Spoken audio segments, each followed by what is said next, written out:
चंद्रशेखर आजाद 23 जुलाई 1906, 27 फरवरी 1931 भारतीय स्वतंत्रता संग्राम के स्वतंत्रता सेनानी थे।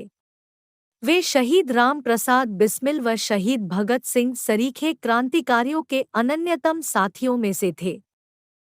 सन 1922 में गांधी जी द्वारा असहयोग आंदोलन को अचानक बंद कर देने के कारण उनकी विचारधारा में बदलाव आया और वे क्रांतिकारी गतिविधियों से जुड़कर हिंदुस्तान रिपब्लिकन एसोसिएशन के सक्रिय सदस्य बन गए। इस संस्था के माध्यम से राम प्रसाद बिस्मिल के नेतृत्व में पहले 9 अगस्त 1925 को काकोरी कांड किया और फरार हो गए। इसके पश्चात सन 1927 में बिस्मिल के साथ 4 प्रमुख साथियों के बलिदान के बाद उन्होंने उत्तर भारत की सभी क्रांतिकारी पार्टियों को मिलाकर एक करते हुए हिंदुस्तान सोशलिस्ट रिपब्लिकन एसोसिएशन का गठन किया तथा भगत सिंह के साथ लाहौर में लाला लाजपत राय की मौत का बदला सॉन्डर्स की हत्या करके लिया एवं दिल्ली पहुंचकर असेंबली बम कांड को अंजाम दिया। ऐसा भी कहा जाता है कि आज़ाद को पहचानने के लिए ब्रिटिश हुकूमत ने 700 लोग नौकरी पर रखे हुए थे। आज़ाद के संगठन हिंदुस्तान सोशलिस्ट रिपब्लिकन आर्मी सरा के central committee member Virbhadra Tiwari अंग्रेजों के मुखबिर बन गए थे और आज़ाद की मुखबिरी की थी। संगठन के क्रांतिकारी रमेश चंद्र गुप्ता ने उरई जाकर तिवारी पर गोली भी चलाई थी, लेकिन गोली मिस होने से वीरभद्र तिवारी बच गए और गुप्ता की गिरफ्तारी हुई और फिर 10 साल की सजा। अनुक्रम 1 जन्म तथा प्रारंभिक जीवन। 2 पहली घटना। 3 झांसी में क्रांतिकारी गतिविधियां। 4 क्रांतिकारी संगठन। 5 लाला लाजपत राय का वध। 6.1 केंद्रीय असेंबली में बमबारी। 7 चरम सक्रियता। 8 बलिदान। 9 व्यक्तिगत जीवन। 10 संदर्भ। 11 इन्हें भी देखें। 12 बाहरी कड़ियाँ। जन्म तथा प्रारंभिक जीवन। चंद्रशेखर आजाद का जन्म भाबरा गांव, अब चंद्रशेखर आजाद नगर, वर्तमान अलीराजपुर जिला में एक ब्राह्मण परिवार में 23 जुलाई सन 1906 को हुआ था। 3-4 उनके पूर्वज ग्राम बदर का वर्तमान उन्नाव जिला बैसवारा से थे। आजाद के पिता पंडित सीताराम तिवारी अकाल के समय अपने पैतृक निवास बदरका को छोड़कर पहले कुछ दिनों मध्य प्रदेश अलीराजपुर रियासत में नौकरी करते रहे, फिर जाकर भाबरा गांव में बस गए। यही बालक चंद्रशेखर का बचपन बीता। उनकी मां का नाम जगरानी देवी था। 5 आजाद का प्रारंभिक जीवन आदिवासी बाहुल्य क्षेत्र में स्थित भाबरा गांव में बीता, अतएव बचपन में आजाद ने भील बालकों के साथ खूब धनुष बाण चलाए। इस प्रकार उन्होंने निशानेबाजी बचपन में ही सीख ली थी। बालक चंद्रशेखर आजाद का मन अब देश को आजाद कराने के अहिंसात्मक उपायों से हटकर सशस्त्र क्रांति की ओर मुड़ गया। उस समय बनारस क्रांतिकारियों का गढ़ था। वह मनमथनाथ गुप्त और प्रणवेश चटर्जी के संपर्क में आए और क्रांतिकारी दल के सदस्य बन गए। क्रांतिकारियों का वह दल हिंदुस्तान प्रजातंत्र संघ के नाम से जाना जाता था। पहली घटना। 1919 में हुए अमृतसर के जलियांवाला बाग नरसंहार ने देश के नवयुवकों को उद्वेलित कर दिया। चंद्रशेखर उस समय पढ़ाई कर रहे थे जब गांधी जी ने सन 1920 में असहयोग आंदोलन का फरमान जारी किया तो वह आग ज्वालामुखी बनकर फट पड़ी और तमाम अन्य छात्रों की भांति चंद्रशेखर भी सड़कों पर उतर आए। अपने विद्यालय के छात्रों के जत्थे के साथ इस आंदोलन में भाग लेने पर वे पहली बार गिरफ्तार हुए और उन्हें 15 बेतों की सजा मिली। इस घटना का उल्लेख पम शून्य जवाहरलाल नेहरू ने। कार्यकर्ताओं पंडित राम प्रसाद बिस्मिल, अशफाक उल्लाह खां एवं ठाकुर रोशन सिंह को 19 दिसंबर 1927 तथा उससे 2 दिन पूर्व राजेंद्रनाथ लाहिड़ी को 17 दिसंबर 1927 को फांसी पर लटकाकर मार दिया गया।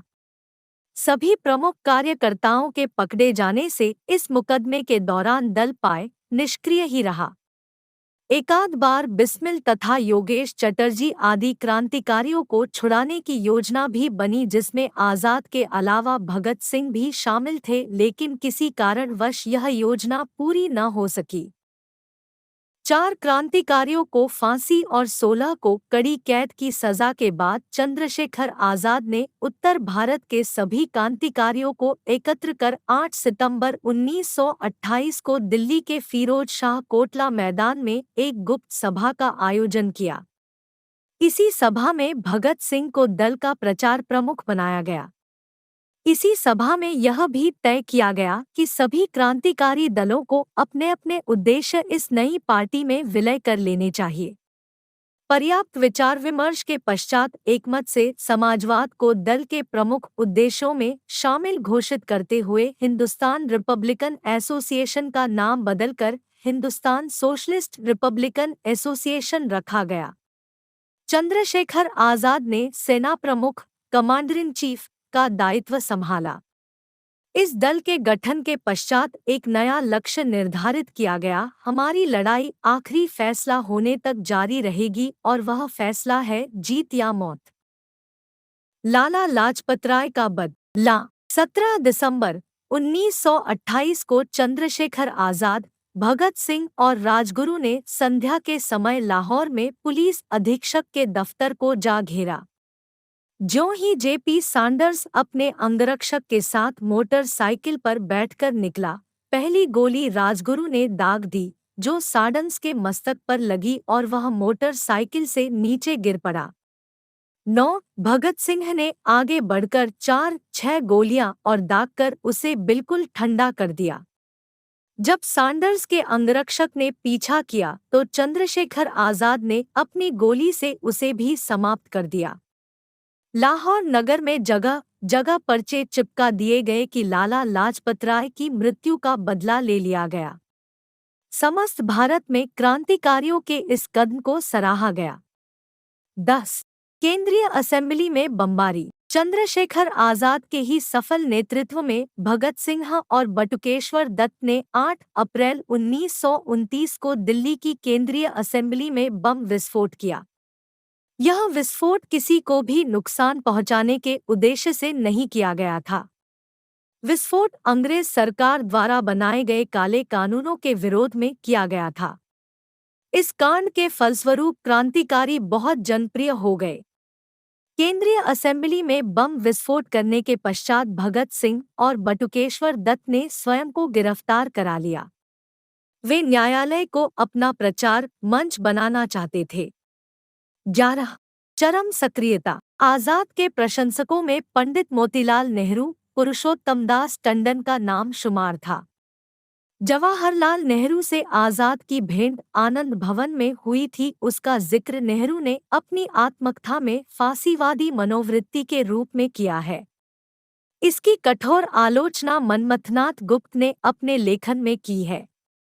कुछ लोगों का ऐसा भी कहना है कि नेहरू ने आज़ाद को दल के सदस्यों को समाजवाद के प्रशिक्षण हेतु रूस भेजने के लिए 1000 रुपये दिए थे, जिनमें से 448 रुपये आज़ाद की शहादत के वक्त उनके वस्त्रों में मिले थे। संभवतः सुरेंद्रनाथ पांडे तथा यशपाल का रूस जाना तय हुआ था, पर 1928 से 31 के बीच शहादत का ऐसा सिलसिला चला कि दल लगभग बिखर सा गया, जबकि यह बात सच नहीं है। चंद्रशेखर आज़ाद की इच्छा के विरुद्ध जब भगत सिंह असेंबली में बम फेंकने गए तो आज़ाद पर दल की पूरी जिम्मेवारी आ गई। सैंडर्स वध में भी उन्होंने भगत सिंह का साथ दिया और बाद में उन्हें छुड़ाने की पूरी कोशिश भी की। आज़ाद की सलाह के खिलाफ जाकर यशपाल ने 23 दिसंबर 1929 को दिल्ली के नज़दीक वायसराय की गाड़ी पर बम फेंका, तो इससे आज़ाद क्षुब्ध थे क्योंकि इसमें वायसराय तो बच गया था पर कुछ और कर्मचारी मारे गए थे। आज़ाद को 28 मई 1930 को भगवती चरण वोहरा की बम परीक्षण में हुई शहादत से भी गहरा आघात लगा था। इसके कारण भगत सिंह को जेल से छुड़ाने की योजना भी खटाई में पड़ गई थी। भगत सिंह, सुखदेव तथा राजगुरु की फांसी रुकवाने के लिए आजाद ने दुर्गा भाभी को गांधीजी के पास भेजा, जहां से उन्हें कोरा जवाब दे दिया गया था। आजाद ने अपने बलबूते पर झांसी और कानपुर में अपने अड्डे बना लिए थे। झांसी में मास्टर रुद्र नारायण, सदाशिव मलकापुरकर, भगवानदास माहौर तथा विश्वनाथ वैशंपायन थे, जबकि कानपुर में पंडित शालिग्राम शुक्ल सक्रिय थे। शालिग्राम शुक्ल को 1 दिसंबर 1930 को पुलिस ने आजाद से एक पार्क में मिलने जाते वक्त शहीद कर दिया था। बलिदान H0S0R0A0 द्वारा किए गए सांडर्सवध और दिल्ली असेंबली बम कांड में फांसी की सजा पाए 3 अभियुक्तों भगत सिंह, राजगुरु व सुखदेव ने अपील करने से साफ मना कर ही दिया था। अन्य सजायाफ्ता अभियुक्तों में से सिर्फ 3 ने ही प्रीवी काउंसिल में अपील की।